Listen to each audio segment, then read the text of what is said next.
जय श्री राम। वंदे मातरम। कैसे हैं आप लोग? लॉकडाउन में हैं, घरों में हैं, सेफ हैं, सुरक्षित हैं। बस यही करना है आपको। देश का सच्चा सैनिक इस समय वही है जो लॉकडाउन में है और घरों में है। आप सभी का इस लॉकडाउन परिवार में फेसबुक लाइव में स्वागत है।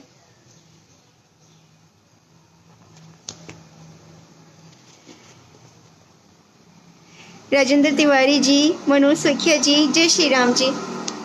कल मैं शाम को लाइव नहीं आई थी ना, तो बहुत सारे मैसेज आए और बहुत सारे लोगों ने बोला कि कल शाम को आप लाइव क्यों नहीं आए। मैंने कहा कल मैं दिन में लाइव आ गई थी इसलिए शाम को नहीं आई, क्योंकि कोई सोचेगा कि कितना बोलती है। लेकिन फिर मैंने कहा कि नहीं, कल शाम को 4 बजे लाइव हम जरूर आएंगे। हमारा परिवार है और परिवार की ज़रूरत जितनी आपको है उतनी मुझे भी है। परिवार से मिलना, बातें करना और अपनी मन की बात करना मुझे भी बहुत पसंद है। और आप बताइए आज क्या करा सारा दिन?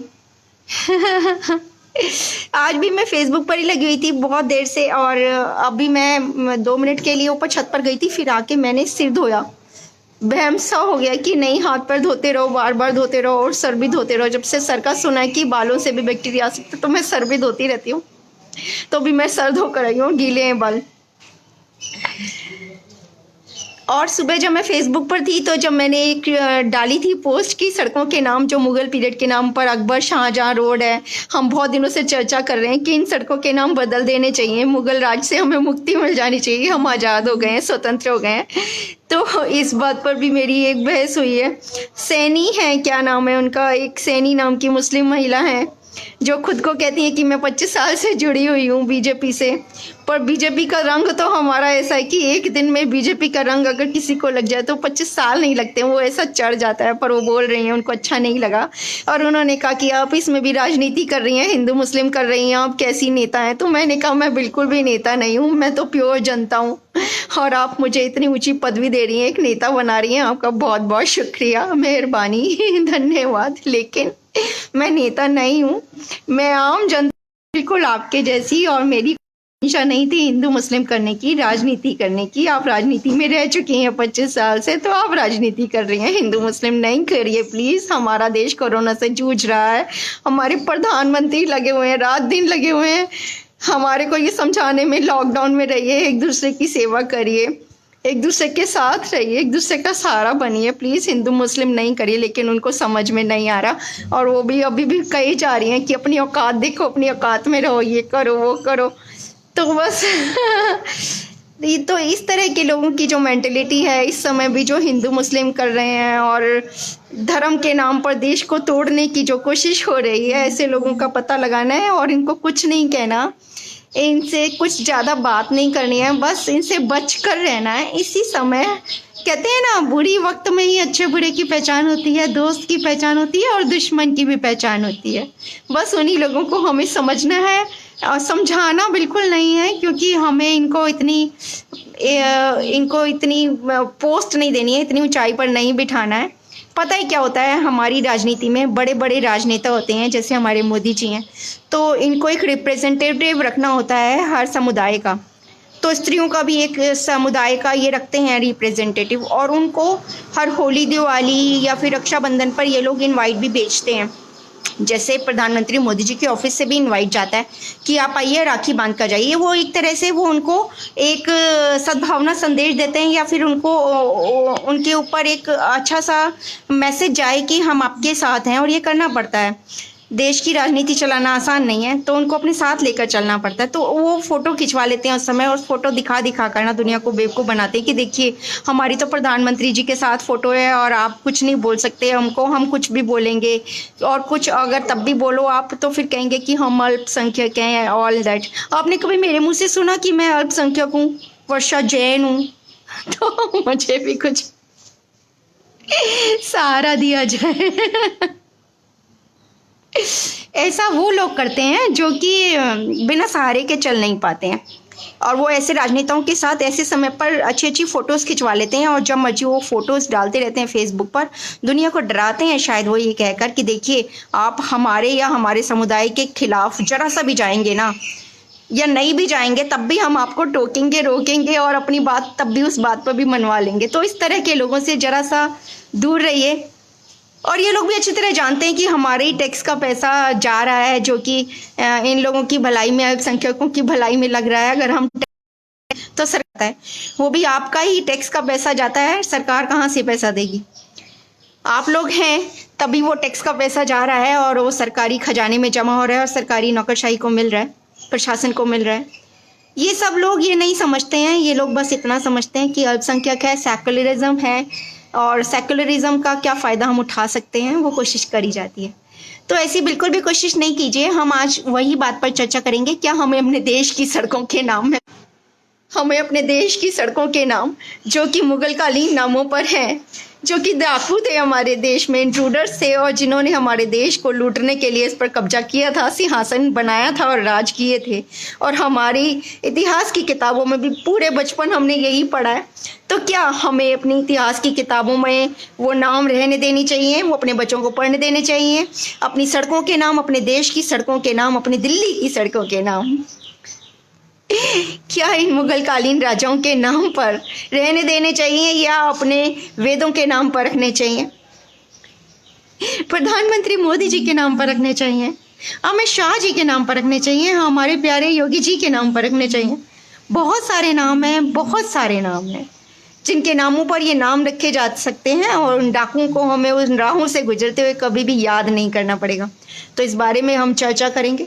हम इस बारे में चर्चा करेंगे कि हम कोरोना से कैसे लड़ सकते हैं, हम अपने प्रिय प्रधानमंत्री मोदी जी का साथ कैसे दे सकते हैं, हम अपने देश में किसी भी तरह का बंटवारा ना होने देकर भी इस तरह के लोगों की गंदी सोच और गंदे इरादों को पहले से ही भांप कर इनको पहले से ही रोक सकते हैं, ताकि सरकार बेखौफ अपना काम करती रहे, बिना रोक टोक अपना काम करती रहे और बढ़िया तरह से अपना काम करती रहे। इस तरह के लोग उनको बेकार में परेशान ना करें।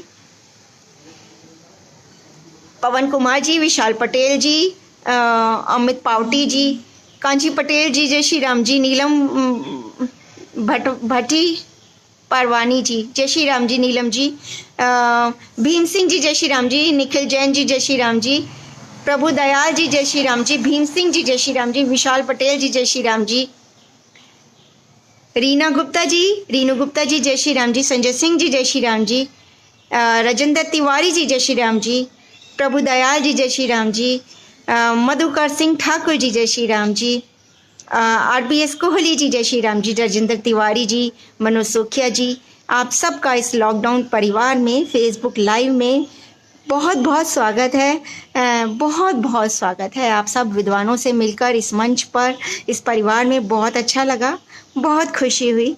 रमेश शुक्ला जी, जय श्री राम जी। अब हम ना सत श्री अकाल भी नहीं बोलेंगे, जय जिनेंद्र भी नहीं बोलेंगे, बस जय श्री राम बोलेंगे। हिंदू हैं, हिंदुस्तान की शान है, तो हिंदुत्व ही दिखाएंगे। हम अनेकता में एकता की मिसाल कायम करने के लिए ये परिवार मना रहे हैं, तो इस परिवार का मान जरूर रखेंगे, सम्मान करेंगे और बस जय भारती, जय श्री राम और कुछ नहीं। आपको क्या लगता है, क्या ये सही रहेगा? चंद्र कुमार शर्मा जी, जय श्री राम जी, रितु गोयल मेरी प्यारी बहन, जय श्री राम जी, जयप्रकाश गुर्जर सनातनी जी, आप तो सनातनी हैं। हाँ, आपका ढेर सारा स्वागत है इस लॉकडाउन मंच पर, इस परिवार में विद्वान हैं आप और हम सब बेहद प्रसन्न हैं आपको इस परिवार में इस समय पाकर अपने साथ। और लॉकडाउन आपके यहाँ सही से चल रहा है या नहीं चल रहा है, ये भी बताइएगा। और ये बताइएगा कि आप इस लॉकडाउन को मीडिया में बनाए रखने के लिए क्या क्या कर रहे हैं, क्या क्या सहयोग कर रहे हैं, लोगों को किस तरह इस बात से अवेयर कर रहे हैं। अगर लोग लॉकडाउन तोड़कर तफरी करने के लिए आमादा हो जाते हैं तो उन्हें किस तरह बड़े प्यार से समझा रहे हैं कि ऐसे नहीं, ऐसे करिए प्लीज, ये हमारे लिए जरूरी है, ये आपके लिए जरूरी है, मेरे लिए जरूरी है और हमारे देश के लिए जरूरी है। बहुत ही प्यार से बहुत बड़ी बड़ी बातें समझाई जा सकती हैं, लोगों के दिल दिमाग को बदला जा सकता है और अच्छे के लिए तो बहुत ही आसानी से करा जा सकता है। अगर हम सही हैं, अगर हम अच्छे हैं, अगर हम देशभक्त हैं तो हम कुछ भी कर सकते हैं, यही जज्बा आपको आगे ले जाता है। और मैंने जो वो मोहतरमा थी सैनी, क्या नाम था उनका, शाइना सैनी कुछ ऐसी नाम था, तो उन्होंने जो मेरे से बहस करी तो एक बार तो मुझे अजीब सा लगा, थोड़ा सा मुझे रोष भी हुआ एक सेकंड के लिए, लेकिन बाद में मुझे बेहद अच्छा लगा कि वो फिर से इस तरह के लोग हमारे देश में अभी भी हैं, जो कि हमारे अंदर ही हैं, हमारे बीच ही हैं, और देशद्रोही आप जिनको कह सकते हैं, जो कि बीच में कुकर मुत्तम की तरह हो गए हैं और हमारे बीच में हमारे जैसा होने का ढोंग करते हैं, और हमारे बीच में फूट डालो और शासन करो, वही अंग्रेजों का नारा। तो बस ऐसे लोगों से बचकर रहना है, इन लोगों को कहना कुछ नहीं है, समझाना भी नहीं है, क्योंकि ये समझेंगे नहीं। बस ध्यान रखना है, दूरी बनाकर रखनी है, बाकी सब कुछ तो हमारे मोदी जी कर लेंगे। अभी थोड़ा सा बिजी है, ये मत सोचिएगा कि वो बहुत ज्यादा बिजी है। इस समय देश में महामारी आई हुई है, उन्हें अपने देशवासियों को बचाना है, तो बस जैसे ही वो फ्री होंगे तो वो देख लेंगे ऐसे लोगों को बहुत अच्छी तरह।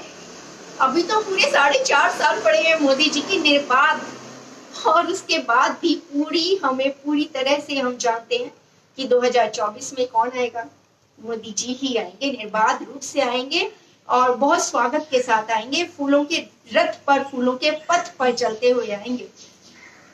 और उस स्वागत की तैयारी के लिए हम अभी से तैयार हैं।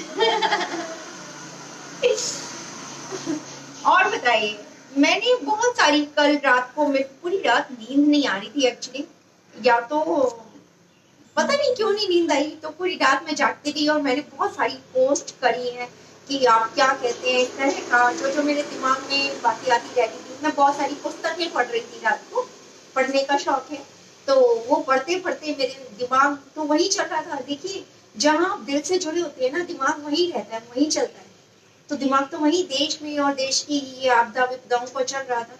तो जो भी मेरे दिमाग में आ रहा था वो मैं लिखती जा रही थी, और मैंने फेसबुक पर भी बहुत सारी पोस्ट लिखी हैं, और हजारों लोगों ने उस पर अपनी प्रतिक्रियाएं दी हैं।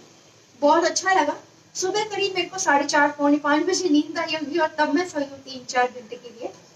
लेकिन उसके बाद, जागने के बाद भी हम फिर वही, सुबह तो 2-3 घंटे तो घर के कामों में पता नहीं लगता, वो काम भी जरूरी है। उसके बाद 2-3 घंटे हमारा ऑफिस वर्क होता है, वो भी चलता है। उसके बाद जो हमारा टाइम होता है अभी शाम तक, तो ये समय जो होता है वो हमारे देश के लिए होता है, हमारे अपने लिए होता है, हमारे परिवार में खेलने कूदने के लिए, मिलने जुलने के लिए और मनोरंजन करने के लिए होता है। तो बस यह समय हम लोग एंजॉय करते हैं मिलकर, बस थोड़ी देर में फिर वही घर के कामों में हमें लग जाना है, और वो सब काम भी हम बहुत ज्यादा एंजॉय करते हैं, मिलकर करते हैं, तभी तो हम देश सेवा कर पाते हैं। जब तक हमारे मन में इच्छा नहीं होगी, आकांक्षा नहीं होगी, उमंगे नहीं होगी, कुछ करने का जज्बा नहीं होगा, तब तक तो हम कुछ भी नहीं कर पाएंगे ना। तो कुछ करने के लिए जोश होना बहुत जरूरी है। ये मैंने कहानी पढ़ी थी, मैं आपको भी सुनाना चाहूंगी। देखिए, बचपन में आपने नानी के मुंह से कहानियां तो बहुत सुनी होंगी, लेकिन इस वर्षा नानी के मुंह से कहानी सुनेंगे तो शायद आपको अच्छा लगे। मैंने चलते फिरते ये कहानी सुनी थी, अच्छी तरह मुझे याद भी नहीं है, आपको दोबारा सुनाऊंगी तो फिर से याद आ जाएगी। ये केदारनाथ को क्यों कहते हैं जागृत महादेव। एक बार एक शिव भक्त अपने गांव से केदारनाथ धाम की यात्रा पर निकला। पहले यात्रा की सुविधाएं तो थी नहीं, वह पैदल ही निकल पड़ा। रास्ते में जो भी मिलता केदारनाथ का मार्ग पूछ लेता। मन में भगवान शिव का ध्यान रहता। चलते चलते उसको महीने बीत गए। आखिरकार एक दिन वह केदार धाम पहुंच ही गया। केदारनाथ के मंदिर के द्वार 6 महीने खुलते हैं और 6 महीने बंद रहते हैं, हम सभी जानते हैं। वे उस समय जब पहुंचा तो मंदिर के द्वार बंद हो रहे थे। पंडित जी को उसने बताया वे बहुत दूर से आया है, महीनों की यात्रा करके आया है। पंडित जी से प्रार्थना की, कृपा करके दरवाजे खोल दीजिए, प्रभु के दर्शन करा दीजिए। लेकिन वहां का तो नियम है, एक बार बंद तो बंद, नियम तो नियम होता है। बहुत रोया, गिड़गिड़ाया, एक बार दर्शन करा दो, प्रार्थना कर रहा था, लेकिन किसी ने एक ना सुनी। पंडित जी बोले, अब यहाँ 6 महीने बाद आना वत्स, 6 महीने बाद ही यहाँ दरवाजे खुलेंगे। 6 महीने बर्फ और ठंड पड़ेगी। और सभी जन वहां से चले। वह वहीं पर ही रोता रहा। रोते रोते रात होने लगी, चारों तरफ अंधेरा हो गया, लेकिन उसे विश्वास था अपने शिव पर। ये होता है विश्वास का खेल, जो हमें मोदी जी पर है, अपने देश पर है, अपने देशवासियों पर है, अपनी देशभक्ति पर है। सॉरी कहानी सुनाती। लेकिन उसे विश्वास था भगवान शिव पर, वो जरूर कृपा करेंगे। उसे बहुत भूख और प्यास भी लग रही थी बेचारे को। उसने किसी के आने की हट सुनी। उसने देखा एक सन्यासी बाबा उसकी ओर आ रहा है। वह सन्यासी बाबा उसके पास आया, उसके पास बैठ गया, पूछा, बेटा कहाँ से आए हो? उसने सारा हाल सुना दिया। बोला, मेरा यहाँ पर आना तो व्यर्थ हो गया बाबा जी। बाबा जी ने उसे समझाया, खाना भी दिया। फिर बहुत देर तक बाबा उससे बातें करते रहे। बाबा जी को उस पर दया आ गई। बाबा जी बोले, बेटा मुझे लगता है सुबह मंदिर जरूर खुलेगा, तुम दर्शन जरूर करोगे। बातों बातों में इस भक्त को ना जाने कब नींद आ गई। सूर्य के मध्यम प्रकाश के साथ भक्त की आंखें खुली। उसने इधर उधर बाबा को देखा, ढूंढा, बाबा बाबा बाबा तो थे ही नहीं। इससे पहले कि वह कुछ समझ पाता, उसने देखा पंडित जी आ रहे हैं अपनी मंडली के साथ। उस पंडित को प्रणाम किया और बोला, कल आपने तो कहा था मंदिर 6 महीने बाद खुलेगा और इस बीच कोई भी नहीं आया, लेकिन आप तो सुबह सुबह आ गए। पंडित जी ने उसे गौर से देखा, पहचानने की कोशिश की और पूछा, तुम तो वही हो ना जो मंदिर के बंद द्वार होने के बाद मुझसे मिले थे? 6 महीने होते ही वापस आ गए। उस आदमी ने आश्चर्य से कहा, नहीं मैं कहीं नहीं गया, कल ही तो आप मुझे मिले थे, रात में तो मैं यहीं सो गया था। और पंडित जी को आश्चर्य का ठिकाना न हुआ। उन्होंने कहा, लेकिन मैं तो 6 महीने पहले ही मंदिर बंद करके गया था और 6 महीने बाद आज आया हूँ मंदिर खोलने के लिए। तुम 6 महीने तक यहाँ पर जिंदा कैसे रहे इतनी बर्फ और ठंडी में? पंडित जी की सारी मंडली हैरान थी। इतनी सर्दी में एक अकेला व्यक्ति कैसे 6 महीने जिंदा रह सकता है? तब उस भक्त ने उस सन्यासी बाबा से मिलने और उसके साथ की गई सारी बातें बता दी। बोला, सन्यासी आया था, लंबा था, बड़ी बड़ी जटाएं थी, हाथ में त्रिशूल था, एक हाथ में डमरू था, मृग की शाला पहने हुए था। पंडित जी और सब लोग उसके चरणों में गिर गए। बोले, हमने तो जिंदगी बिता दी, प्रभु के दर्शन ना पा सके, सच्चे भक्त तो तुम हो। तुमने ही साक्षात भगवान के शिव के दर्शन करे हैं और अपनी योग माया से तुम्हारे 6 महीने एक रात में परिवर्तित हो गए हैं। ये सब तुम्हारा पवित्र मन, तुम्हारी श्रद्धा और तुम्हारा विश्वास, इसी के कारण हुआ है। तुम्हारी भक्ति को प्रणाम। हर हर महादेव, हर हर महादेव। अच्छी कहानी है ना?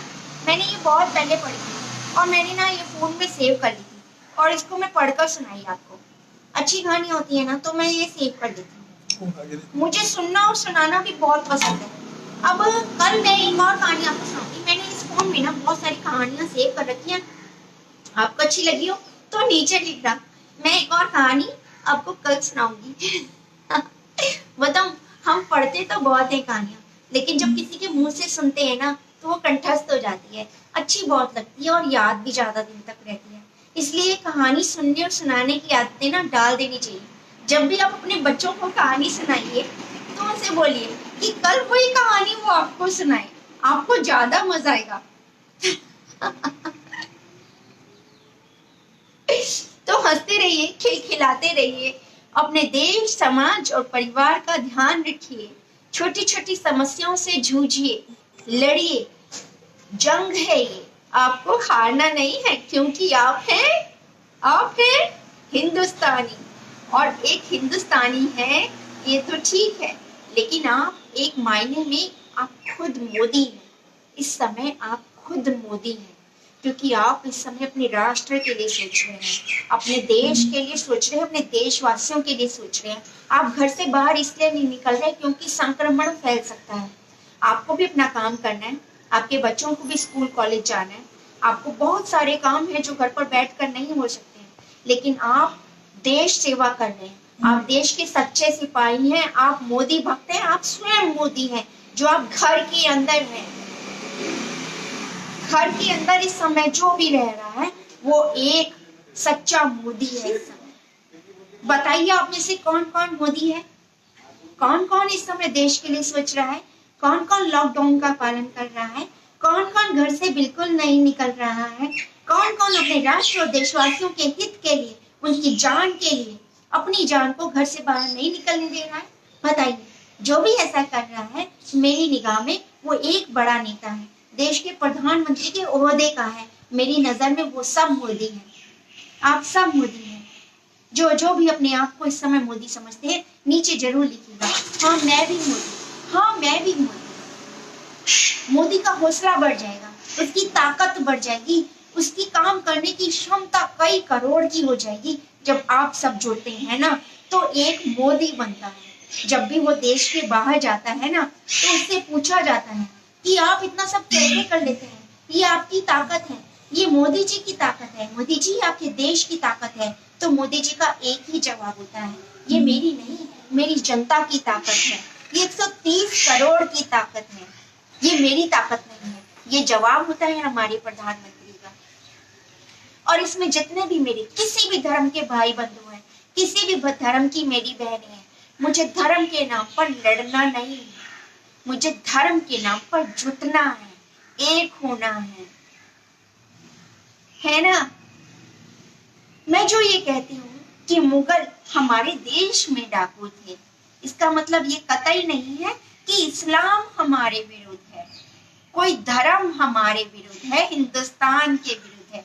जो भी हिंदुस्तानी है, अगर वो देशभक्त है, अपने को हिंदू कहलाने में गौरव महसूस करता है, हिंदुस्तानी कहलाने में गर्व महसूस करता है, तो मेरी निगाह में वो सच्चा राष्ट्रभक्त है। और उसको इस वर्षा जैन भारत की बेटी का दिल से नमन है, स्वागत है, सत्कार है और वंदन है, ढेर सारा प्यार है।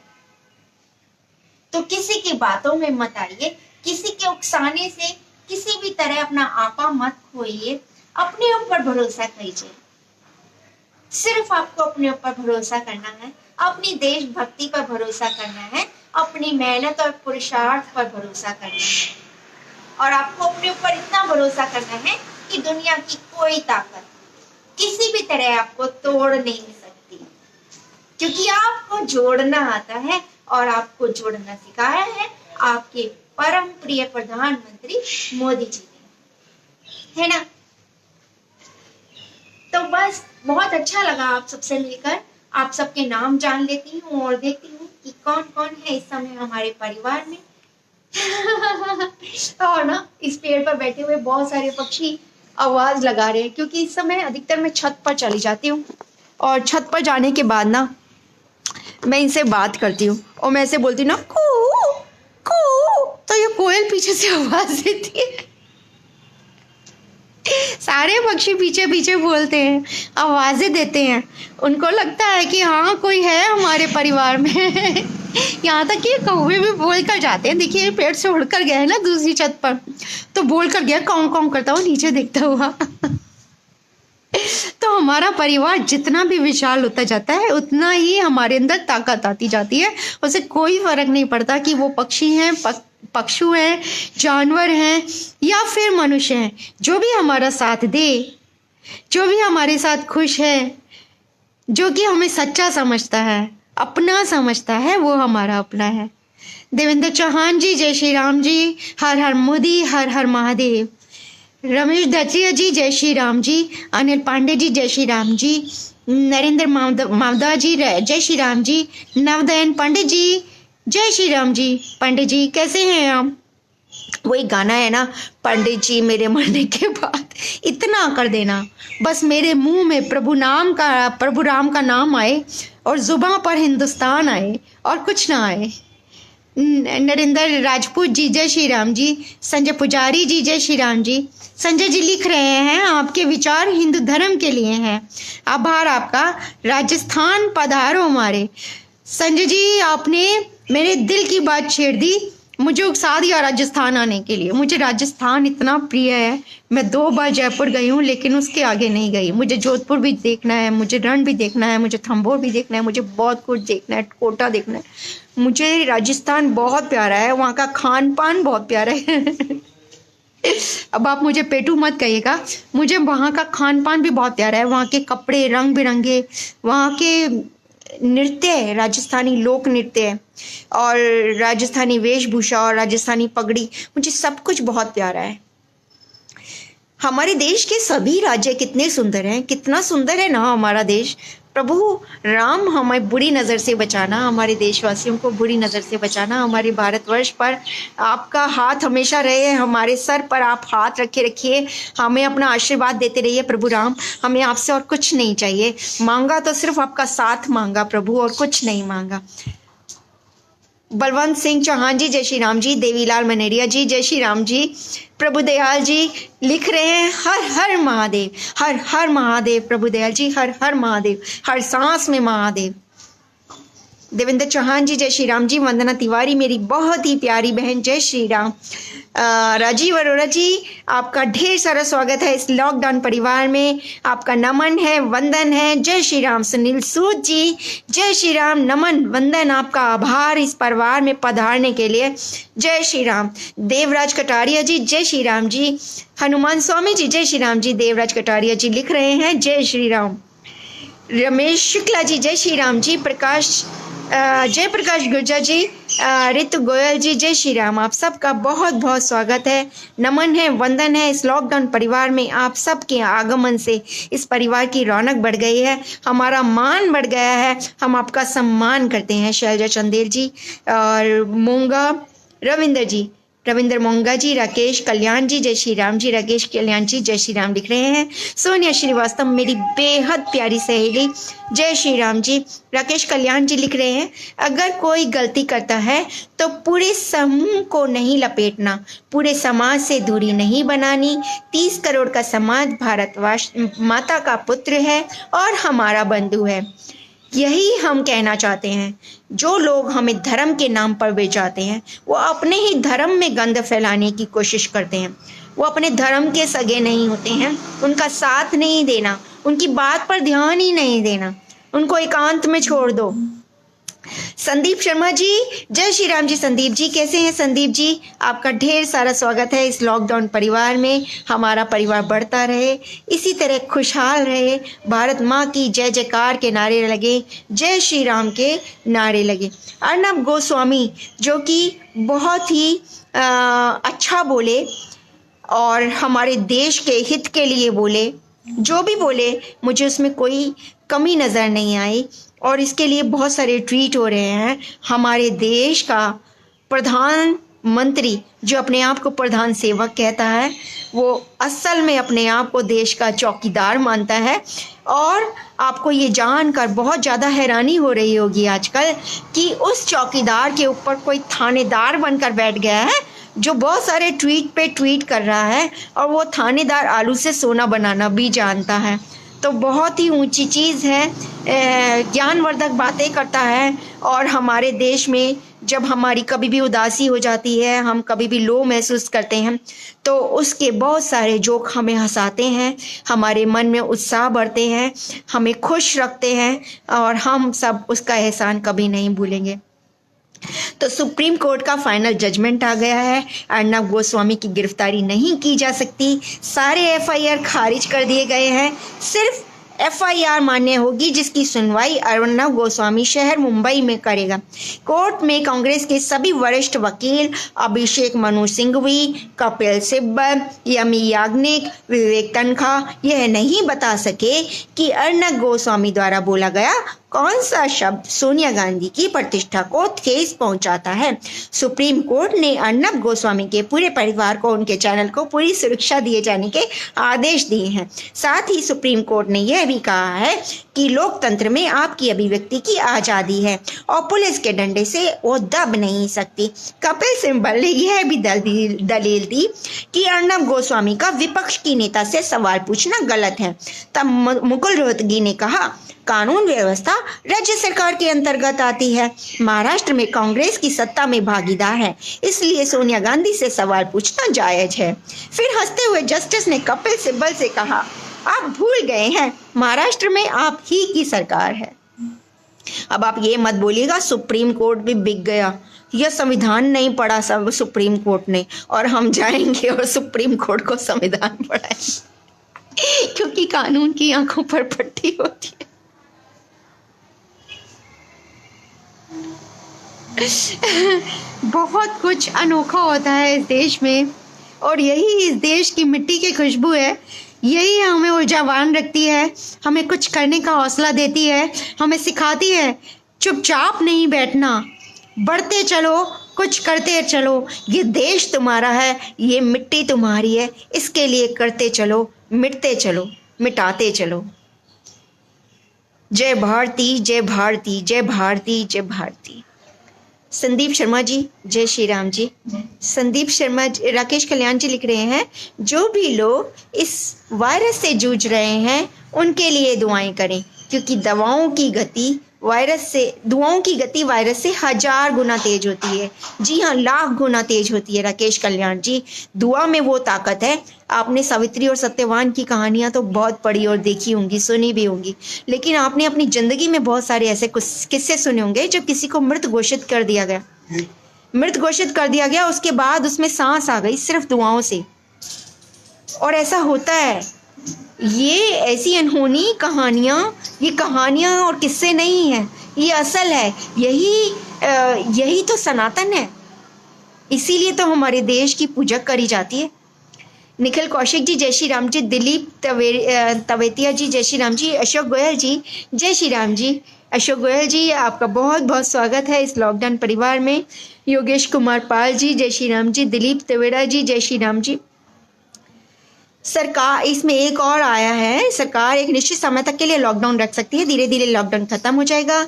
सरकार भी इतनी सख्ती नहीं दिखाएगी, क्योंकि सरकार को आपको कोरोना बीमारी से अवगत कराना है, और वो उन्होंने करा दिया है। सोशल डिस्टेंसिंग जो रखनी है आपको, हैंड सैनिटाइजेशन रखना है, सब समझा दिया है। बीमार होने के बाद की स्थिति भी आप लोग देश में देख ही रहे हैं। जो समझदार हैं वो आगे लंबे समय तक अपनी दिनचर्या, अपने काम करने का तरीका समझ लें। सरकार 24 घंटे 365 दिन आपकी चौकीदारी नहीं कर सकती है। आपके परिवार का भविष्य, आपका भविष्य आपके अपने हाथ में है। सोच समझ कर घर से निकलें और काम पर जाएं। नियत और नियमानुसार ही अपना काम करें। आप अपने भक्त बनिए, अपनी जान की, अपने परिवार की परवाह कीजिए। राष्ट्र को आपकी ज़रूरत है, आप देश की संपत्ति हैं। तो ये ध्यान रखना पड़ेगा, क्योंकि ये कोरोना एक ऐसा वायरस है जो इतनी आसानी से नहीं जाएगा, और इसके रहते हुए हमें इसके साथ जूझना पड़ेगा, इसके साथ जीना पड़ेगा।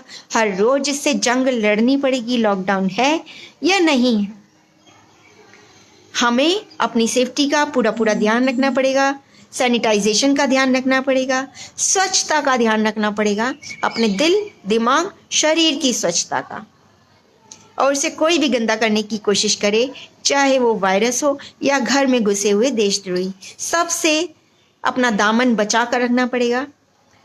छू जाए तो फटाफट धो लीजिए, साबुन पानी से साफ करिए और बचकर रहिए।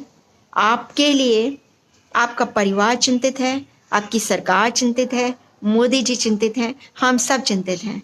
आप सब की देश को बहुत ज़्यादा ज़रूरत है। निखिल कौशिक जी लिख रहे हैं, झारखंड राज्य में जो हुआ उसके बारे में आपके क्या विचार हैं? निखिल कौशिक जी, मेरे भी वही विचार हैं जो आपके विचार हैं। जहाँ पर जो भी हो रहा है हम उसके बारे में अपनी आवाज़ उठा सकते हैं, और हमने अपनी आवाज़ उठाई है, अपने मत रखे हैं। जो भी हमें गलत लगा है उसके बारे में हमने बोला भी है और चर्चाएं भी की हैं। केस वापस हो चुके हैं, दुकानें खुल चुकी हैं, और बाकी हमारा शासन प्रशासन, हमारे देश के प्रधानमंत्री, सबकी नज़रें हैं। झारखंड हमारे देश का एक बहुत ही प्यारा हिस्सा है, और उसकी रक्षा हमारे प्रधानमंत्री ज़रूर करेंगे। हमें उन पर पूरा भरोसा है। लता सोडी, मेरी बहुत ही प्यारी बहन, आपका इस लॉकडाउन परिवार में बहुत स्वागत है। हमारे परिवार का मान बढ़ाने के लिए बहुत बहुत धन्यवाद। यहाँ पर पधारने के लिए बहुत बहुत आभार। कल मैंने आपको देखा, डॉक्टर हर्षवर्धन जी के साथ आपकी बात हुई, आपकी माता जी की कुशल क्षेम पूछी हमारे प्रिय केंद्रीय मंत्री डॉक्टर हर्षवर्धन जी से, जो कि हमारे स्वास्थ्य मंत्री भी हैं, और उनको अपनी जनता की बहुत चिंता है। पंक्ति में खड़े आखिरी व्यक्ति की जितनी चिंता हमारे मंत्री करते हैं, हमारे नेतागण करते हैं, वही हमारे जीने का हौसला है। उसी से हमें सम्मान मिलता है, प्यार मिलता है, हौसला मिलता है और इस जंग को हम लड़ रहे हैं। चंदन सिंह बागी जी, जय श्री राम जी। चंदन जी, जय श्री राम जी। आपका क्या हाल है? आपका इस परिवार में चंदन जी ढेर सारा स्वागत है। आप तो चंदन हैं, अपने नाम से ही सबको महका देते हैं, अपनी तरफ आकर्षित कर लेते हैं। हमारे अंदर वो चुंबक होनी चाहिए जो हम अपने अच्छे विचारों से, अपनी बातों से बुरे लोगों को भी अपनी ओर आकर्षित कर पाए और उनकी बुराई का खात्मा बिना बंदूक और तलवार उठाए, बिना बुरे शब्दों का इस्तेमाल करे, हम लोग उनकी बुराई उन्हीं में ख़त्म कर दें और उन्हें अच्छाई की ओर अग्रसित करें।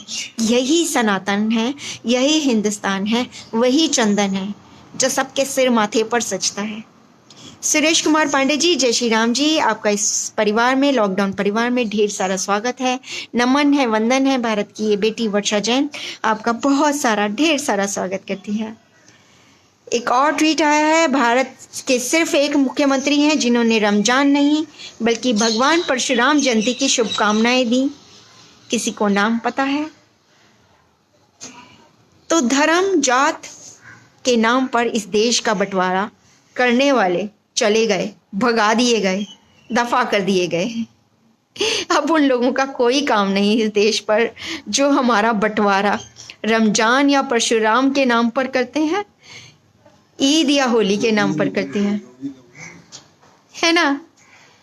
तो हमारे योगी जी हैं जो 22 करोड़ की जनता को समेट कर रख रहे हैं, बहुत ही प्यार से लग रहे हैं, सीने से लगा कर रख रहे हैं, उनके सुख दुख को इतना ज़्यादा ध्यान दे रहे हैं कि कोई भी बुरा काम होता है 2 घंटे बाद वो उसके ऊपर एक नया लॉ, कानून जाया कर देते हैं कि अगर किसी ने भी ये काम करा, गलत काम किया, तो उसकी भरपाई उसी की जेब से होगी, चाहे वो कैसे भी हो, चाहे उसे अपनी जायदाद बेचनी पड़े।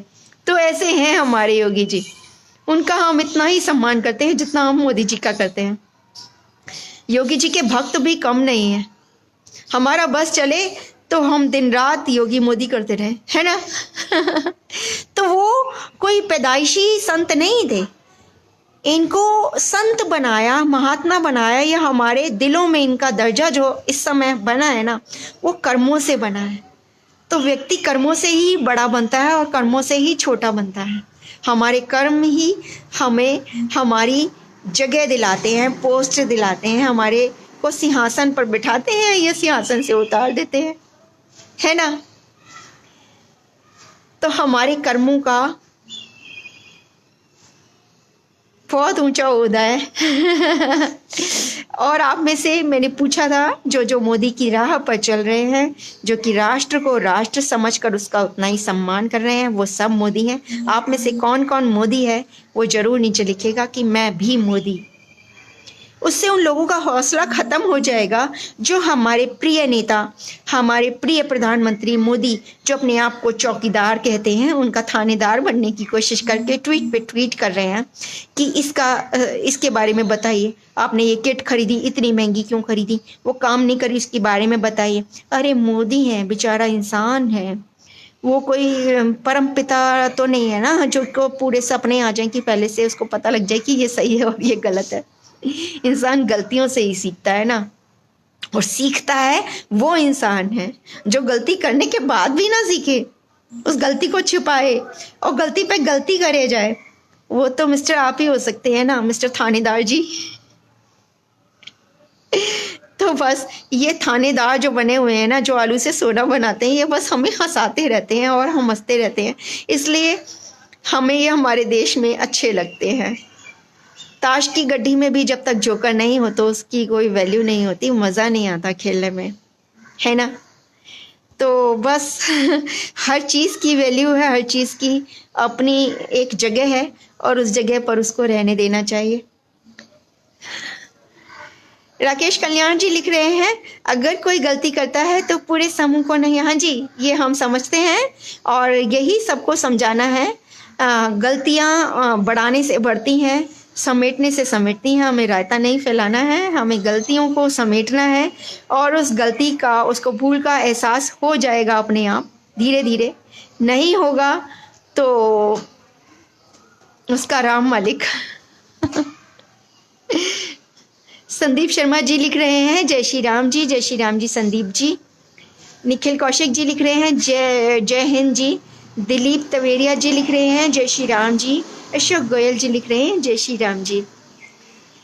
योगेश कुमार पाल जी लिख रहे हैं, देख रहे हैं, इनका बहुत बहुत स्वागत है इस लॉकडाउन परिवार में।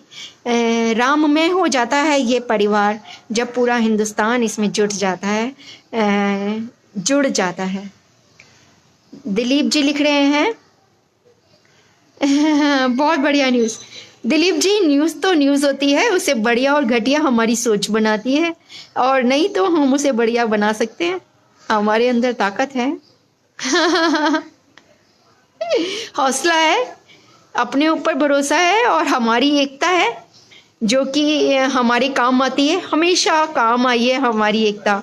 हमारी एकता अनेकता में एकता है, विभिन्न धर्मों में एक धर्म सनातन, एक देश हिंदुस्तान, एक हिंदुस्तानी, यही तो हमारी एकता है, यही हमारी ताकत है ना।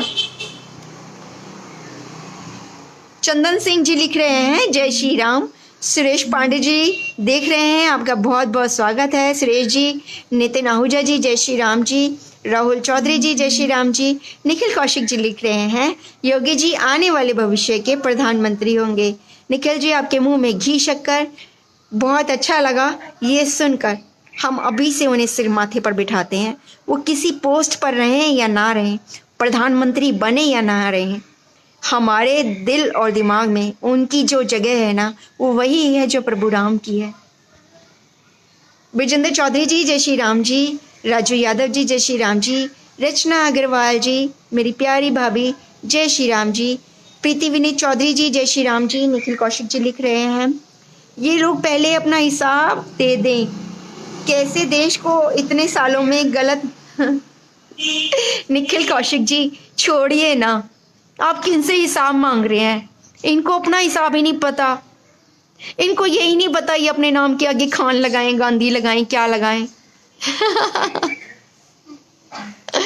ये सारा परिवार अलग अलग रहता है निखिल जी, ये इनके परिवार में 3 ही तो लोग हैं, और तीनों अलग अलग रहते हैं, अलग अलग घरों में। सरकार की तरफ से सहूलियतें मिली हुई हैं, क्यों ना फायदा उठाया जाए। पूरा फायदा उठा रहे हैं। पवन पांडे जी जय श्री राम जी, आपका ढेर सारा स्वागत है। एक और पोस्ट पढ़ी मैंने, आपको पढ़कर सुनाऊं? सुनिए, आप भी हंसिए। गोबर एक ऑलराउंडर पदार्थ है, खेत में पड़े तो खाद, चूल्हे में पड़े तो ईंधन, और दिमाग में पड़े तो कांग्रेसी बना देता है। अनिल जी, आपको जवाब मिल गया होगा इस पोस्ट से। और नहीं तो वो वाला पोस्ट है ना, आलू से सोना बनाने वाली, मैंने तो ना उसको संभाल के रख रखा है, उसको स्क्रीनशॉट खींच कर रख रखा है। जब भी मैं थोड़ी सी भी उदास होती हूँ ना, उसको पढ़ लेती हूँ। यकीन मानिए, मेरा चेहरा ना खिल उठता है, खुशी मेरे चेहरे पर से ऐसे टपकती है कि जिसने मुझे रुलाया होता है, रुलाने की कोशिश करी होती है, वो मुझे देखता है और सोचता है इसको क्या हुआ, पागल हो गई क्या, या मैंने ही कुछ ऐसा गलत बोल दिया, मैं कुछ गलत तो नहीं बोल गया। आजमाया हुआ नुस्खा है, आप भी कर देखिए। विजय वीर जी लिख रहे हैं दोस्तों, हमें 100% यकीन था कि मोदी जी ने पूरा करा, अब मोदी जी को आप सभी झुकने मत देना। विजय वीर सिंह जी, आपका नाम ही इतना वीरता से भरा हुआ है।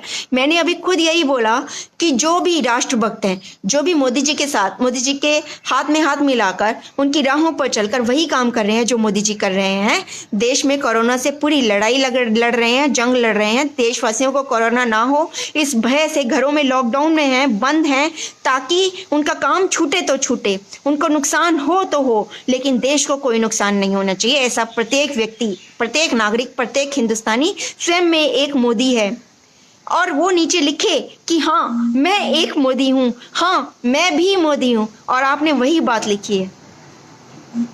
एक और लिखी हुई आई है बहुत अच्छी, मैं आपको पढ़कर सुनाती हूँ। बहुत अच्छे अच्छे ट्वीट आ रहे हैं, बहुत अच्छे अच्छे ब्लॉग्स आ रहे हैं, जो कि पढ़ के दिल खुश हो जाता है। सोशल मीडिया की ताकत, झारखंड में पुलिस बैकफुट पर आई, मुकदमा वापस लिया और हिंदू फल विक्रेता की दुकान फिर से खुलवाई। मतलब राइम में लिखा हुआ है, सुनिए दोबारा से पढ़ के सुनाती हूँ। सोशल मीडिया की ताकत, झारखंड में पुलिस बैकफुट पर आई और हिंदू फल विक्रेता की दुकान फिर खुलवाई। आहा, क्या कविता बनी है। मतलब बड़े बड़े कवियों को सलाम। हर एक व्यक्ति आजकल ना कविता लिखने लग पड़ा है, राइमिंग आ गई है। मैं भी ना एक अच्छी छोटी मोटी कवित्री हो गई हूँ, सच्ची कह रही हूँ। मैं भी ना छोटी मोटी कविताएं अब लिखने लग गई हूँ। राइमिंग्स आ गई है मेरे को बहुत अच्छी। पहले कभी लिखा करती थी, बचपन में लिखी है मैंने कविताएं 2-4, पर ना अब तो मैं हर टॉपिक पर, आप मुझे टॉपिक दीजिए, मैं उस टॉपिक पर अच्छी से अच्छी कविता लिख दूंगी। आप कह नहीं पाएंगे कि मैं कवित्री नहीं हूँ। इस लॉकडाउन ने ना हमें पता नहीं क्या क्या सिखा दिया, बहुत कुछ सिखा दिया।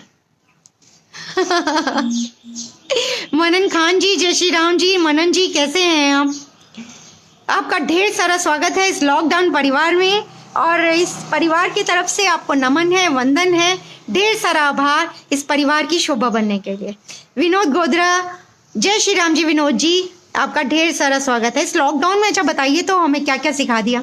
हमें आपसे प्यार करना सिखा दिया, हमें आपका परिवार का एक अंग बना दिया, हमें आपस में बातचीत करना सिखा दिया, हमें ये बताया कि एक परिवार की क्या वैल्यू है, एक देश की हमारे लिए क्या वैल्यू है, और हमारे लिए देश की क्या वैल्यू है। हमें देश की सड़कों को कैसे साफ रखना चाहिए, जगह जगह थूकना बिल्कुल नहीं चाहिए, एक दूसरे से हाथ नहीं मिलाना चाहिए, हाथ जोड़कर नमस्कार कर अपनी सनातन धर्म और संस्कृति का ध्यान रखना चाहिए। हमें तंबाकू खाकर जगह जगह बिल्कुल नहीं थूकना चाहिए, हमें अपनी सड़कों को पॉल्यूट नहीं करना चाहिए, हमें पानी जैसे ऐसे चीज़ें जो कि नष्ट हो सकती हैं उनका ध्यान रखना चाहिए, उन्हें बेकार में नष्ट नहीं होना चाहिए, हमें पेड़ पौधों से प्यार करना चाहिए, हमें जानवरों से प्यार करना चाहिए। और हम जो अब पेड़ पौधों को पानी दे रहे हैं, पशु पक्षियों को पानी पिला रहे हैं, गली में फिरते आवारा कुत्तों को भी रोटी खिला रहे हैं, ये एक बहुत बड़ी बात है जो हमने अभी सीखी है। हम एयर पॉल्यूट नहीं कर रहे हैं, अपने वाहन इधर से उधर बेकार में नहीं दौड़ा रहे हैं, हम किसी की भावनाओं को ठेस पहुंचाने से पहले 100 बार सोच रहे हैं कि हाय देश में इतनी महामारी आई हुई है, हम क्यों किसी को परेशान करें, दुख करें। हमें तो दूसरों के दुख हरने चाहिए, हमें एक दूसरे का सहारा बनना चाहिए, हमें मोदी का सहारा बनना चाहिए। वो एक अकेला चल पड़ा है, इतनी बड़ी डगर है, क्यों ना हम हाथ पकड़ ले और कहें कि हम भी तेरे दर बदर है ना। तो बस मनन खान जी जय श्री राम जी, विनोद गोधरा जी जय श्री राम जी, आप सबका ढेर सारा स्वागत है इस परिवार में। और मैं आपको एक और इसी बात पर एक और अच्छी सी पोस्ट पढ़ के सुनाती हूँ। कहाँ गई एक और बहुत अच्छी पोस्ट पढ़ के सुनाती हूँ, मैं भी निकाल रही हूँ, ये आई, ये लिखा है। अच्छा नहीं ये तो एक ऐसा है, ये नहीं मैं पढ़ के सुनाऊंगी। वो है कुछ नहीं होता है, ऐसा चलता है, छोटी मोटी बातें बड़े बड़े शहरों में होती रहती हैं। तो हमें इन बातों से भटकना नहीं है, मिलजुल कर रहना है, रल मिल कर रहना है, किसी पर तोहमत नहीं लगानी, किसी पर उंगली नहीं उठानी, क्योंकि अगर हम किसी पर उंगली उठाते हैं तो बाकी की 3 उंगलियां हमारी तरफ उठती हैं, ये हमें हमेशा ध्यान रखना है।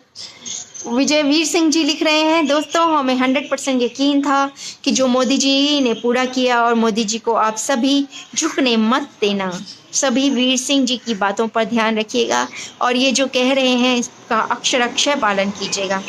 अप्रैल समाप्त होने वाला है, किसी ने इतनी ठंडक और शुद्धता वातावरण में कभी महसूस की है? ये भी एक ब्लॉग किया है किसी ने, बहुत अच्छे ब्लॉग आ रहे हैं, मैं कह रही हूँ ना, सच्ची कह रही हूँ। अप्रैल में मैंने अपनी ज़िंदगी में कभी इतनी ठंडक कभी महसूस नहीं करी। या तो ये हमारे दिलों की ठंडक है जो हमें प्रधानमंत्री इतनी प्यार से काम कर रहे हैं, देश सेवा कर रहे हैं, वो ठंडक हमें अपने दिलों में महसूस हो रही है, या सभी आप जैसे राष्ट्र भक्तों की जो इतनी कर्मठता है, हिम्मत है, हौसला है, ये हमारे दिलों में ठंडक का काम कर रहा है, जो हमें अप्रैल महीने में भी ठंडक महसूस हो रही है, और हम बिल्कुल भी गर्मी महसूस नहीं कर पा रहे हैं। ये अप्रैल का मौसम जो हमें रुला देता था, हमें गर्मी में पसीने कर देता था, हमें रोने पर मजबूर कर देता था, वही अप्रैल इतना खुशनुमा और ठंडा प्रतीत हो रहा है, और मौसम भी जब मर्जी आंधी कर रहा है, जब मर्जी हवा कर रहा है, जब मर्जी बरस रहा है, और हमारे साथ होने का बार बार एहसास दिला रहा है। मौसम कह रहा है मैं तुम्हारे साथ हूँ, चिंता की क्या बात है, मैं हूँ ना। तो अगर किसी आफत की घड़ी में इतना कोई कह देना मैं आपके साथ हूँ, तो वो आफत, वो दुविधा, वो कष्ट और वो गम हमेशा बादल की तरह छट जाते हैं आसमान से, है ना। कहेंगे वर्षा है, आसमान की है, आसमानी बातें करती है, ऐसा कुछ भी नहीं है, मैं धरती की वर्षा हूँ। धरती पर ही बरसती हूँ, धरती के लिए बरसती हूँ, धरती के लोगों के लिए बरसती हूँ। प्रेम प्यार से बरसती हूँ। जल बोर्ड जब भी मुझे पानी देता है मैं बरसती हूँ, नहीं देता है तो मैं नहीं बरसती हूँ, लेकिन कभी भी ये नहीं कहती कि आपने मेरे लिए ये नहीं किया और वो नहीं किया। खुश रहती हूँ, खुश रखती हूँ, खुशियाँ बांटती हूँ, खुशियों वाली वर्षा हूँ। निखिल कौशिक जी लिख रहे हैं, हम सब मिलकर फिर से अपने देश को विश्व गुरु बनाने की ओर बढ़ चले हैं। निखिल कौशिक जी, हम आपके साथ हैं, हमें अपने से दूर मत रखिएगा, हमें अपने साथ ही समझिएगा। इस राह में हम भी वही राही हैं, आपके संग हैं, साथ हैं। टीपी सिंह जी, जय श्री राम जी। प्रवीण जैन जी, जय श्री राम जी। आपका ढेर सारा स्वागत है, आभार है, वंदन है, नमन है।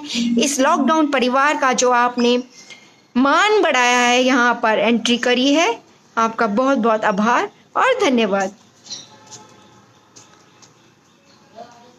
एक और यहाँ पर मेरे पास ब्लॉग है।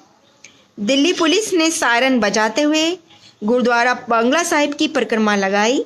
रोजाना लाखों लोगों को लंगर खिलाने के लिए धन्यवाद देते हुए दिल्ली पुलिस ने अनोखे तरीके से गुरुद्वारे का धन्यवाद किया। दिल्ली पुलिस ने गुरुद्वारा बंगला साहिब की परिक्रमा लगाई सायरन बजाते हुए। उन्होंने धन्यवाद किया कि गुरुद्वारा बंगला साहिब कितने भूखे लोगों को लंगर खिला रहा है और इसका सम्मान करना चाहिए।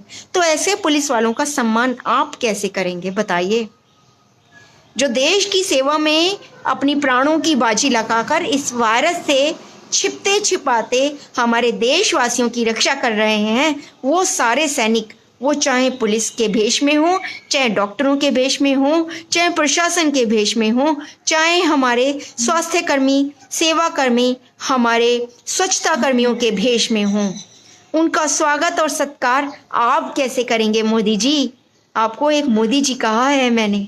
सारे राष्ट्र, देशवासी, देशभक्त, सारे हिंदुस्तानी इस समय जो भी हिंदुस्तानी होने का फर्ज निभा रहे हैं कोरोना वायरस की इस महामारी में, लॉकडाउन में है, देश में घरों के अंदर कैद कर रखा है अपने आप को ताकि कोरोना स्प्रेड ना हो, वो अपने आप में एक मोदी हैं।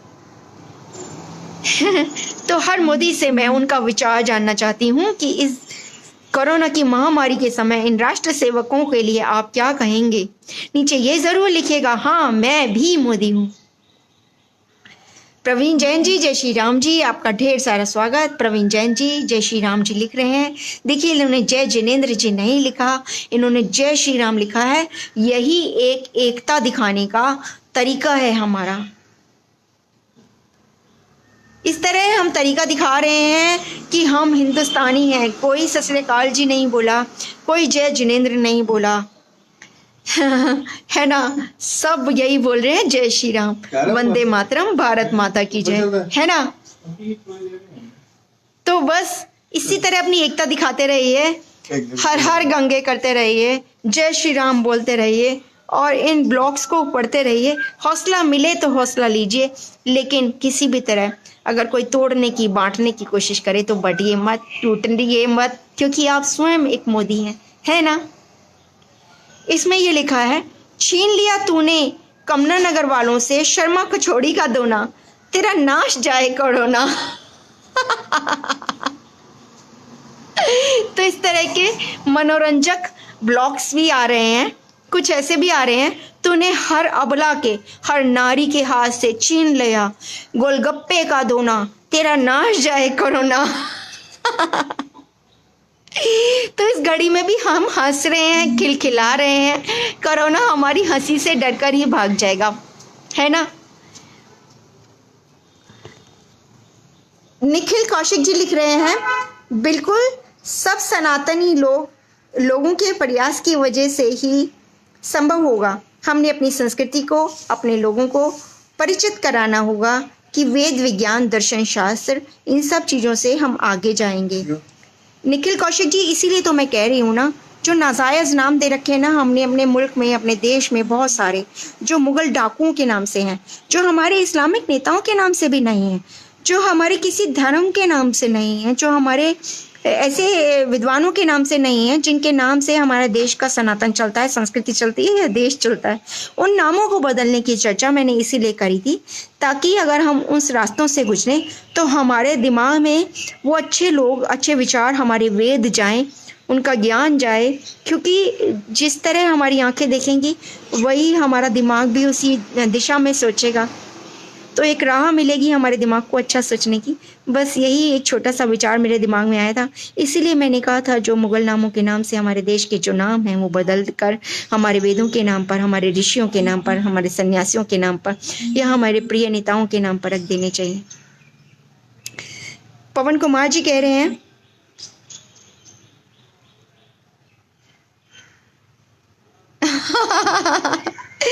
पवन कुमार जी लिख रहे हैं, वर्षा जी आप यही वस्त्र पहनकर आया कीजिए, विरोधी नहीं बोलेंगे। पवन कुमार जी एक्चुअली मेरा यही वेश है, मेरे पास इसी तरह के दुपट्टे हैं, इस कलर के मेरी अलमारी में 12 दुपट्टे हैं जो कि बहुत सारे मुझे गुरुद्वारों से सम्मान के सूचक भी मिले हैं और बहुत सारे मैंने ख़रीदारी करती हूँ तो मुझे यही रंग पसंद आता है। मेरे ऊपर ये रंग भी बहुत खिलता है, भगवा रंग है, हर हिंदुस्तानी पर खिलता है।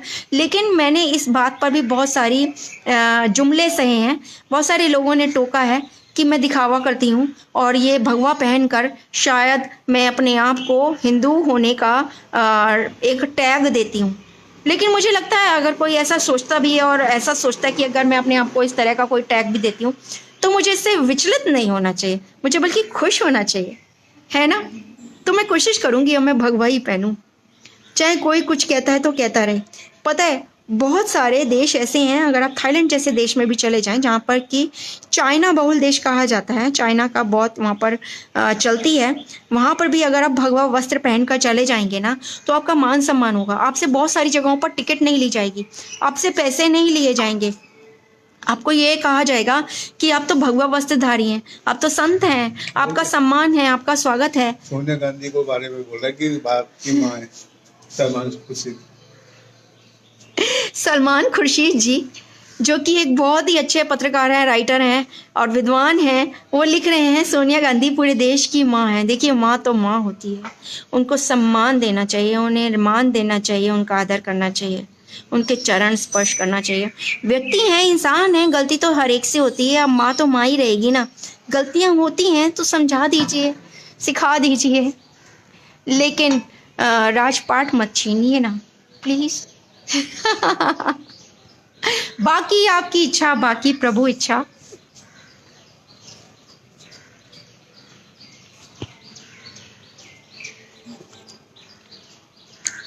अनिल राव जी आपका बहुत बहुत स्वागत है। अनिल राव जी जय श्री राम जी। प्रभु दयाल जी जय श्री राम जी।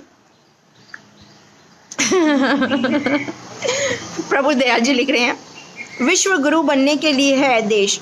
जी हाँ प्रभु दयाल जी, विश्व गुरु तो हमारा देश सनातन से है, अभी भी है, अभी भी रहेगा, मतलब सनातन ही रहेगा, खत्म नहीं हो सकता उसको विश्व गुरु बनना। पर यह है कि कुछ लोग मानने से इनकार करते हैं। निखिल कौशिक जी लिख रहे हैं दुनिया वेद से सीखती है, कई देशों में इस पर शोध भी हो रहे हैं, पर यहाँ तो अगर ऐसा कुछ लोग करेंगे तो लोग बातें शुरू कर देंगे। निखिल कौशिक जी यहाँ वहाँ तो शोध हो रहे हैं, यहाँ तो आज आप 2 साल के बच्चे को भी पकड़ लेंगे ना, वो भी जाने अनजाने वेदों का ज्ञान रखता है। आप उससे 10 वाक्य पूछ लीजिए, कोई भी बात कर लीजिए, अगर वो अंग्रेजी मीडियम स्कूल का पढ़ा हुआ भी है ना जी, तो हमारा सनातन धर्म सबके सर चढ़कर बोलता है, रग रग में घुसा हुआ है, वो लहू बन के बह रहा है हमारी रगों में। वो लोग शोध कर रहे हैं तो शोध करते रहें, तब भी हमारे देश के 2 साल के बच्चे से वो पिछड़ जाएंगे। वो शोध में भी वो नहीं खोज सकते जो कि हम अनजाने में भी कह सुन जाते हैं, बोल जाते हैं, कर जाते हैं। प्रवीण जैन जी लिख रहे हैं किसी भी पब्लिक प्रॉपर्टी का नाम महापुरुषों के नाम पर होना चाहिए, ना कि लुटेरों गद्दारों के नाम पर। प्रवीण जैन जी बस मैंने इतनी छोटी सी बात करी थी, बताऊं क्यों? क्योंकि ना जब हम सड़कों से गुजरते हैं ना, हम तो ड्राइव नहीं कर रहे होते, हम तो बस नहीं चला रहे होते। तो हमारा दिमाग ना उन सड़कों के नाम पढ़ता है, और खाली दिमाग सोचता भी है उन नामों के बारे में। अगर हम अच्छा पढ़ेंगे तो अच्छी सोच आएगी, अच्छे विचार आएंगे ना हमारे दिमाग में, वो साहित्य आएगा, वो ज्ञान आएगा दिमाग में।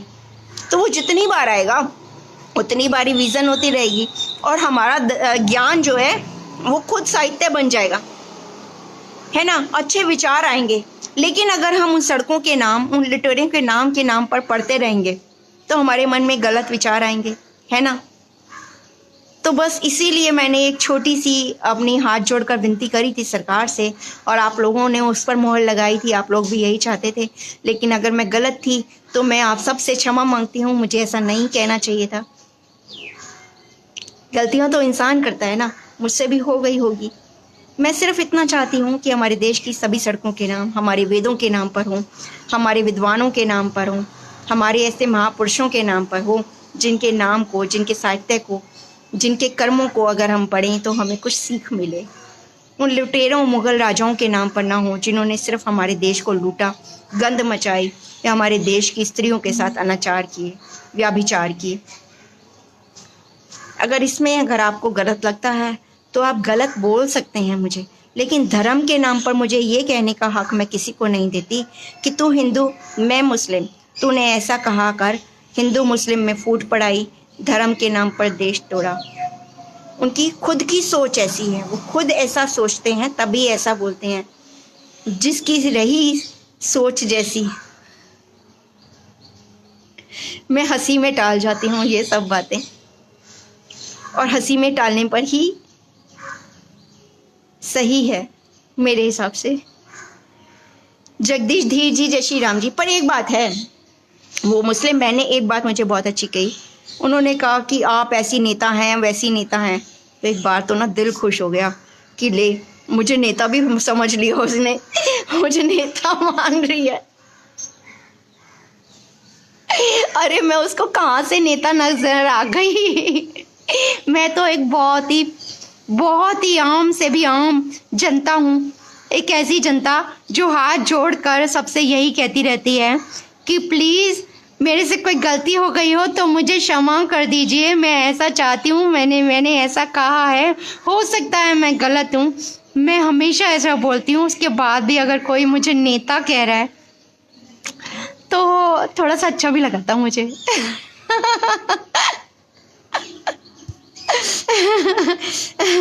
जितेंद्र सिंह जी, जय श्री राम जी। पवन जैन जी लिख रहे हैं, पब्लिक प्रॉपर्टी के नाम महापुरुषों विद्वानों के नाम पर रखने की मुहिम में हम सब आपके साथ हैं। Oh hip hip hurray. Thank you Parveen Jain ji, बहुत बहुत शुक्रिया। मैं तो अभी भी अपने आप को ना गलत ही समझ रही थी। मुझे लगता था शायद मुझसे कुछ गलती हो गई है, कोई त्रुटि हो गई है, हो सकता है मैं ही गलत हूँ, तो मैं क्षमा मांग लूँगी। हमारे जैन धर्म में तो वैसे भी क्षमा मांगने को एक बहुत ही नेक काम समझा जाता है, और हम हर रोज रात को सोने से पहले अपने परिवार से भी क्षमा मांगते हैं। तो मुझे लगा था मैंने गलती करी है, लेकिन मुझे जो अब अच्छा लग रहा है कि शायद मैंने गलती नहीं करी है। निखिल कौशिक जी लिख रहे हैं, वो नाम जानबूझ कर रखे गए हैं जी, वो किसी भी तरह रखे गए हों, किस लिए भी रखे गए हों, हमें उस पर कुछ नहीं सोचना। लेकिन हमारा दिल ये कहता है कि हमारे वो जो नाम है ना, वो हमारे विद्वानों के नाम पर रखें, ताकि जब भी हम वहाँ से गुजरें एक ठंडी हवा का झोंका आए, हमारे दिल और दिमाग को ठंडक पहुँचा जाए। ऐसा लगे कि हमारे देश में ऐसे महात्मा पैदा हुए थे, ऐसे ज्ञानी पैदा हुए थे, ऐसे धर्मात्मा पैदा हुए थे, जो कि जिस धरती पर हम चल रहे हैं, जिस धरती में, जिस मिट्टी में हम सांस ले रहे हैं, जिन हवाओं में हम सांस ले रहे हैं, जिस धरती का उगा हुआ अनाज हम खा रहे हैं, वो धरती सच में पूजनीय है। बस यही सोच हमारे दिल में आए, दिमाग में आए, और हमारे लबों पर वो प्यारे नाम आते रहें, सुंदर नाम आते रहें। बस यही मैं चाहती थी, एक छोटी सी सोच थी। उस सोच में आप सबका साथ मुझे मिला तो सच में मेरी ताकत बढ़ गई, मेरा हौसला बढ़ गया, मेरी सोच भी बढ़ गई। मुझे लग रहा है कि मुझसे कोई गलती नहीं हुई। निखिल कौशिक जी लिख रहे हैं, कुछ गलत नहीं बोला आपने। उन्होंने जो आपको जी नहीं, मैं उनको गलत नहीं ठहरा रही हूँ। देखिए हमारे मोदी जी भी कहते हैं कि जो क्रिटिक्स होते हैं वही हमारा हौसला होते हैं। जब तक कोई हमारा क्रिटिसिज्म नहीं करेगा, हमें आगे बढ़ने का हौसला नहीं मिलेगा, हमें ताकत नहीं मिलेगी। मोदी जी की जब भी स्पीच होती है मैं बड़े ध्यान से उनको सुनती हूँ, और जो भी उनको कुछ भी कहता है, गालियाँ तक देते हैं लोग, वो भी उनको बड़े प्यार से सहेजते हैं, समेट कर रखते हैं और कहते हैं इन्होंने मुझे गाली दी है, और ये जो मैं किलो 2 किलो गालियाँ रोज की खाता हूँ, यही मेरा पेट्रोल है, यही मेरा ईंधन है, जिससे मुझे ताकत मिलती है। जब हमारे देश के प्रधानमंत्री इन गालियों से इतना खुश होते हैं और इन गलतियों से इतना सीखते हैं, और उनमें इतना हौसला और ताकत आती है कि वो 130 करोड़ लोगों को चला रहे हैं, साथ संभाल रहे हैं, उनमें एकता बना के रख रहे हैं, तो मैं किस खेत की मूली हूँ। मुझे ऐसा लगता है कि मैंने उस संत महात्मा की, मोदी जी की सीख को थोड़ा सा पालन कर लिया, थोड़ी सी उनकी राह पर चल ली, थोड़ी सी उनकी पैरों की धूल अपने माथे पर लगा ली। बहुत अच्छा लगता है। नवनीत जैन जी लिख रहे हैं, बहुत सारे नाम सरकार ने बदल दिए हैं, बाकी भी धीरे धीरे बदल जाएंगे। जानती हूँ नवनीत जैन जी, लेकिन जल्दी हो रही है, मन कर रहा है एक ही दिन में बदल जाए। बताऊँ क्यों? एक तो ना, उससे हमारा सुप्रीम कोर्ट का बहुत सारा टाइम बचेगा, पैसा बचेगा, जो इस तरह के मुकदमों में, नाम बदलने में, बहुत सारे विभाग बनाने में लगता है। इस पर बहसें होती हैं, फिर एक नाम बदला जाता है। इसमें हमारी सरकार का बेशकीमती समय नष्ट होता है, बेशकीमती पैसा नष्ट होता है। अगर एक ही बार में ये काम हो जाए, एक ही दिन में हो जाए, तो इसको नाम चेंज करने में भी बहुत कम खर्चा होगा। हमारी सरकार का बेशकीमती समय बचेगा, जो सरकार हमारे देशवासियों के हित में खर्चा करेगी। उस समय को हम सिर्फ पैसे का मूल्य नहीं जानते, हम अपने देश की सरकार के एक एक मिनट का भी मूल्य लगाएं तो हमारी बहुत ज़्यादा बचत होगी, है ना। और वो दिन, जिस दिन ऐसा होगा, उस दिन को हमारे को एक और त्योहार मिल जाएगा ना मनाने के लिए हमारे देश में, और हमारा देश तो त्योहारों के नाम से मशहूर है। जितने ज़्यादा त्योहार, उतनी ज़्यादा खुशियाँ, उतने ज़्यादा संगी साथी, उतना बड़ा परिवार, उतना ही आप लोग जुड़ेंगे हमसे, एक दूसरे को बधाइयाँ देंगे उस दिन की भी, है ना। छोटी सी आशा है, छोटी सी कोशिश है, छोटा सा अरमान है, पूरा हो जाए तो ठीक, नहीं हो तो भी ठीक। सामूहिक रूप से ऐसे रोड के नाम से बदलने के लिए सरकार को ज्ञापन दिया जाना चाहिए। जी प्रवीण जी, यही मैं कह रही हूँ। सामूहिक रूप से कुछ भी काम हो, सामूहिक विवाह होते हैं हमारे देश में, बहुत सारे सामूहिक काम होते हैं, समूह में रहकर ही हम लोग एक दूसरे से बातें कर पाते हैं। इस समय भी हम समूह बनाकर एक परिवार के रूप में आपस में चर्चा कर रहे हैं। सरकार भी हमसे समूह बनाकर, रैलियां निकालकर या जनता को इकट्ठा करके सामूहिक रूप से जो चर्चाएं करती हैं, मोदी जी अपने मन की बात समूह में करते हैं। सभी काम जो भी समूह में होते हैं, इकट्ठे होते हैं, एक तो उस काम की वैल्यू होती है, उस काम को रोकने टोकने वाले 10 जने खड़े नहीं हो जाते। उस चीज़ की अपने आप ही जो उसका कद होता है बढ़ जाता है, उस बात का कद बढ़ जाता है, उसका वजन बढ़ जाता है, वैल्यू बढ़ जाती है ना। तो समूह की तो, एकता की तो वैल्यू है, चाहे वो काम से हो, चाहे वो शब्दों से हो, चाहे वो नाम से हो, चाहे वो कर्मों से हो। अनिल राव जी, जय श्री राम जी। अनिल राव जी लिख रहे हैं, हम भी लाइव में हैं कि नहीं। अनिल राव जी, आपको कैसे भूल सकते हैं, आप तो मिस्टर राव हैं, आपके बिना तो इस परिवार का अस्तित्व ही नहीं है। अनिल जी, आप हैं तो हम हैं। आपने कहा 4 बजे आना है, जरूर आना है वर्षा जी, हम आपको मिस करते हैं। हमारे परिवार को आप ही बढ़ा रही हैं, लॉकडाउन में आपका साथ हमें अच्छा लगता है और हम यहाँ पर हैं, है ना अनिल जी। तो अनिल जी की वजह से ये परिवार जुड़ता है। एक दिन भी मैं नहीं आती, अनिल जी फ़ौरन आ जाते हैं और मुझे मैसेज करते हैं, वर्षा जी आज आप क्यों नहीं आई, आज हमने आपको बहुत मिस किया। लॉकडाउन परिवार को तोड़ना है क्या? कल शाम को 4 बजे फ़ौरन आ जाइएगा चुपचाप, वरना हम आपको और मिस करेंगे।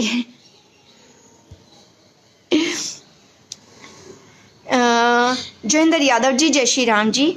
निखिल कौशिक जी लिख रहे हैं, औरंगजेब, बाबर, हुमायूं और जितने भी उनके सबके सब नाम थे वो बदल देने चाहिए। जी हाँ, लॉजिकली बदल देने चाहिए, कानूनी रूप से बदल देने चाहिए, वरना तो जो भी और भी ब्रिटिश राज करा था, जिन लोगों ने गुंडे बने थे, जो कि हमारे देश को, हमारे भगत सिंह को मारा था, उनके नामों पर रखिए सड़कों के नाम, है ना। ऐसे लोगों के नाम रखिए जिन्होंने हमारे देश के संतों को मारा, हमारे सावरकर की हत्या करी। अगर आपको गुंडों के नाम ही रखने हैं तो ऐसे लोगों के नाम भी रखिए, ताकि उनके नामों रखने से हमारे मन में एक जोश तो आए, हमारे आत्मा में एक खलबली तो मचे कि हमें अपने देश से दुष्टों को हटाना है, गद्दारों को हटाना है, नाश करना है उनका। किसी भी तरह हमें जोश दिलाने वाले नाम रखिए। ठीक है, अगर आप हमारे वेदों के नाम नहीं रख सकते, हमारे संतों के नाम नहीं रख सकते, धर्मात्माओं के नाम नहीं रख सकते, तो उन्हीं दुष्टों के नाम रखिए। मुगल राजाओं से ज़्यादा भी बड़े बड़े दुष्ट हुए हैं जिन्होंने हमारे देश सेवकों को, हमारे राजनेताओं को फांसी तक दी है। आप उनके नाम रखिए ना, क्यों मुगल नाम रख रहे हैं? मुगल नामों को फौरन हटाइए बस। अनिल राव जी थैंक यू नहीं बोलिए, अनिल राव जी को थैंक यू हम सब बोलेंगे। प्लीज़ आप सभी मेरे साथ अनिल राव जी को थैंक यू जरूर बोलिएगा, और मोदी जी को थैंक यू बोलिएगा। और जो भी अपने आप को देशभक्त समझता है, इस देशभक्ति में कोरोना वायरस की इस महामारी के समय मोदी जी का सहारा बनकर देश में अपने घर में लॉकडाउन में है, परिवार के साथ है, घर से बाहर नहीं निकल रहे हैं, वो स्वयं में एक मोदी हैं। और अपने नाम के साथ, अपने कमेंट के साथ नीचे ज़रूर लिखेगा, हाँ मैं भी मोदी हूँ। तो कल फिर शाम को कोशिश करूँगी, ज़रूर ही मिलूँगी आप सबसे। इस लॉकडाउन परिवार का हिस्सा बनकर मुझे भी बेहद खुशी होगी। कल शाम को 4 बजे फिर से मिलते हैं। जय श्री राम, वंदे मातरम, भारत माता की जय।